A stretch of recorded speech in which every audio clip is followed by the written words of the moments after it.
बता दूं कि हमारा देश गुलाम कैसे हुआ। और कृपया रेलिंग पे ज्यादा लोग ना दें, शांति बनाए रखिए। एक से एक प्रोग्राम आपके बीच है। तो मैं आपको बता दूं कि हमारा देश गुलाम कैसे हुआ, उसे मैं आपके बीच शेर व शायरी के माध्यम से प्रस्तुत करता हूं। और सबसे पहले मैं आपको यह बता देना चाहता हूं कि पहले राजतंत्र था, अब प्रजातंत्र है। यानी राजा का बेटा ही राजा हुआ करता था, अभी वाली बात नहीं थी। तो मुगल वंश में उमर शेख मिर्जा का बेटा था बाबर, बाबर का बेटा था हुमायूं, हुमायूं का बेटा था अकबर, अकबर का बेटा था जहांगीर, और जहांगीर का बेटा था शाहजहां, शाहजहां का बेटा था औरंगजेब, और औरंगजेब का बेटा था शाह मुअज्जम, जिसने पुष्पमित्र शुंग को मारकर शुंग वंश की स्थापना की थी। तो हमारे देश कैसे गुलाम हुआ, ये जहांगीर की एक बच्ची का तबीयत खराब हो जाता है और हिंदुस्तान का वैद्य उसे ठीक नहीं कर पाता है, तो चूंकि राजा है तो उसके लिए इंग्लैंड से वैद्य आता है। और कैसे मेरा देश गुलाम हो रहा है, इसको मैं शेर व शायरी के माध्यम से प्रस्तुत कर रहा हूँ। इसलिए जो भी कंसेस पीपुल है, जो भी हमारे स्टूडेंट हैं, ये आपके हक की बात है, इसके शांति बनाकर सुने। भारत में इत्तिफाकन मुगलिया सल्तनत थी, जहांगीर की एक लड़की बीमार जब पड़ी थी। इंग्लैंड में तब भारत में एक आया, भगवान बन गया वो लड़की की जिंदगी में। व्यापार का बहाना गया यहाँ से लेकर, व्यापार के बहाने गया गुलामी देकर। सिपाही विद्रोह हुआ, 57 चल रहा था, भारत जल रहा था, दुनिया बदल रहा था। अंग्रेजी सेना जब आई, दिखाने लगी कारनामा, भगत सिंह की मृत्यु बन गया एक फसाना।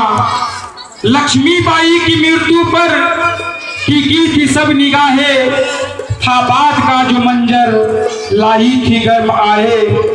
लड़ाई में फिर भी काफी अधिक थी छमखम, हिम्मत से फिर भी लड़ते रहे जब वो हरदम। माहे अगस्त में जब बरसात हो रही थी, भारत छोड़ो का नारा दिन रात गूंज रही थी। कुछ याद आ रहा है पटेल का आंदोलन, बारादोली में जो चलाया था आंदोलन। हिंसा हो रही थी, देश जल रहा था, दुनिया बदल रही थी, आंदोलन चल रहा था। जब आया सन 47 ऐसी भी रात आई, आजादी की बराते भारत में सज कर आई। आजाद था अब भारत, जंजीर टूट चुके थे, 15 अगस्त को हम आजाद हो चुके थे, आजाद हो चुके थे, आजाद हो चुके थे। Thank you. तो जेंट्स कबाल ने बोला लेडीज कबाल से कि ना जिक्र कीजिए मेरी अदा के बारे में। जेंट्स कबाल ने बोला लेडीज कबाल से कि ना जिक्र कीजिए मेरी अदा के बारे में, मैं जानता हूं बहुत कुछ आपकी वफा के बारे में। अरे सुना है वो भी मोहब्बत का शौक रखने लगा है, जिन्हें कुछ पता ही नहीं है वफा के बारे में। तो दोस्त, उस महिला कवाल ने जेंट्स कवाल को जवाब दिया कि मैं न होता तो ये गजल कौन कहता, मैं न होता तो ये गजल कौन कहता, और आपके चेहरे को कमल कौन कहता। अरे ये तो करिश्मा है मोहब्बत का, वरना इस पत्थर को ताजमहल कौन कहता, वरना इस पत्थर को ताजमहल कौन कहता। जोरदार ताली होनी चाहिए। जोरदार है जा भी देंगे ऐ वतन तेरे लिए। अभी आपने सॉन्ग सुना निशा कुमारी के थ्रू।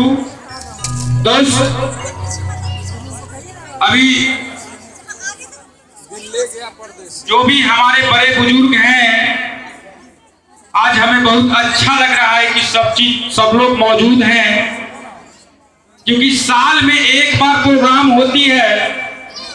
तो साहब मैं जलेबी के लिए किसी को नहीं बुलाता हूं, क्योंकि जलेबी तो हम कभी भी खा सकते हैं। हम और आप एक दूसरे से रूबरू होते हैं, कुछ सुनने को, कुछ बोलने का मौका मिलता है। तो एक चीज मेरा कहना है कड़वा सच, लेकिन इस बात को कोई मानते नहीं है। दोस्त किसी कवि ने कहा है कि तेरे जितने हैं भाई वक्त का चलन देंगे, छीन कर तेरी दौलत 2 ही गज कफन देंगे, 2 ही गज कफन देंगे। तेरे जितने हैं अपने सब ये तेरे साथी है, कब्र है तेरी मंजिल और ये बाराती है। तेरी सांसें छूटते ही रिश्ते छूट जाएंगे, बाप माँ बहन बीवी बच्चे छूट जाएंगे। तेरी सारी उल्फत को खाक में मिटा देंगे और तेरे चाहने वाले तुझे खाक में मिला देंगे। इसलिए कहता हूं खूब सोच ले अपने दिल में, क्यों खफाए बैठा है तू जान अपनी मुश्किल में। अरे मुट्ठी बांध के आने वाले हाथ पसारे जाएगा, धन दौलत जागीर से तूने क्या पाया क्या पाएगा। चढ़ता सूरज धीरे धीरे ढलता है ढल जाएगा, और जैसी करनी वैसी भरनी, आज किया कल पाएगा, आज किया कल पाएगा। तालियां होनी चाहिए, जोरदार तालियां।